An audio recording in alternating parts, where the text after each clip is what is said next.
বাংলাদেশ থেকে বোনের ছেলে এসেছে, তাই সৌদি রিয়াদ এয়ারপোর্টে চলে আসলাম তাকে রিসিভ করার জন্য। হ্যালো এভরিওয়ান, আসসালামু আলাইকুম। আই হোপ সবাই ভালো আছেন। আপনাদের দোয়া আলহামদুলিল্লাহ আমিও বেশ ভালো আছি।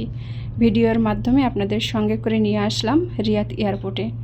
তো আমার বোনের ছেলেকে বলেছিলাম মেন রোডের সঙ্গে থাকার জন্য, কারণ ভিতরে গাড়ি পার্কিং করে তাকে রিসিভ করতে গেলে অনেকটা একটু কষ্ট হয়ে যায়, লাগেজ টাকেজ নিয়ে অনেক দূর হাঁটাহাঁটি করতে হয়। যার জন্য তাকে এই যে 5 নম্বর বিলাস সামনে সে দাঁড়িয়ে আছে, তাকে এখন রিসিভ করে চলে যাব বাসায়। আর বাংলাদেশ থেকে আমার ভালোবাসার মানুষ, আমার ফ্যামিলিরা আমার জন্য কি কি দিয়েছে বাসায় গিয়ে আপনাদেরকে দেখাবো ইনশাল্লাহ। তবে এয়ারপোর্টে এসে একটা জিনিস খুবই খারাপ লাগলো, যাদের আপনজন সৌদি আরবে আছে বা বিভিন্ন দেশে আছে তারা তো লাকি পারসন, আর যারা কোম্পানির মাধ্যমে বা কফিলের মাধ্যমে ডিউটি করে তাদেরকে কফিল রিসিভ করবে বা কোম্পানি রিসিভ করবে, আসলে তাদের মুখের দিকে তাকানো যায় না। নিজের ফ্যামিলি রেখে আসার কষ্ট, আবার এখানে এসে ভোগান্তি, তাড়াতাড়ি রিসিভ করে না, ঘন্টার পর ঘন্টা বসে থাকতে হয়। আসলে এই জিনিসগুলোই খুব